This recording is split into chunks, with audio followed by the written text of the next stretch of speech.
Overall, there's a country that became rich without working harder, without inventing new technologies, and without competing fiercely on the world stage. Sounds impossible, right? Yet it happened. This is not some fairy tale about overnight riches. It's about patience, strategy, and doing almost nothing. Stick with me, because by the end of this video, you'll understand how patience can outsmart ambition, and why most countries can't copy this trick. Most countries try to get rich fast. They build factories, export products, launch startups. They innovate, they hustle. And yet, very few actually become sustainably wealthy.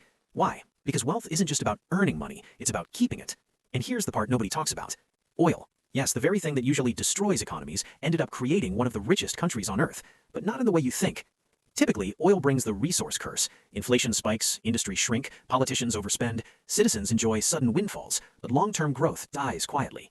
Most governments can't resist the temptation. They spend fast, and chaos follows.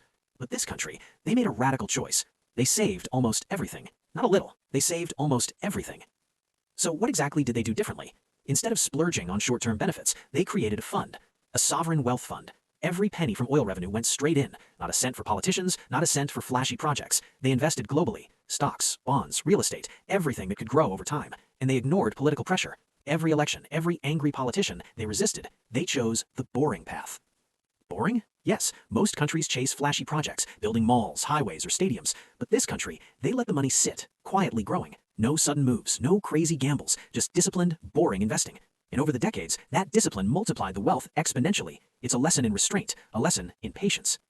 You might think this is easy, but it's not. Every politician wanted to spend the money immediately. Citizens were confused. Why aren't we building giant bridges, they asked. Why not schools, hospitals, roads? But the leaders stayed firm. They never touched the principle. They only spent the profits. That rule, it's the most powerful financial rule you'll ever see.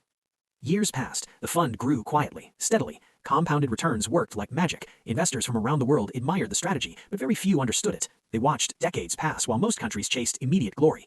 And then it happened. The fund crossed $1 trillion without a single scandal, without rushing, without succumbing to temptation.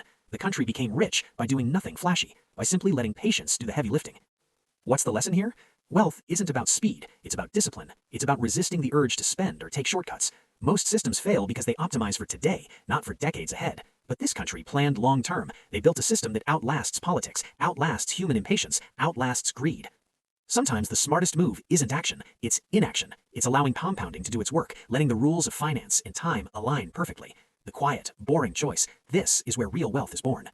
So the next time you think about money, remember this. Short-term cleverness rarely beats long-term patience. Real wealth is built quietly, consistently, and without showmanship.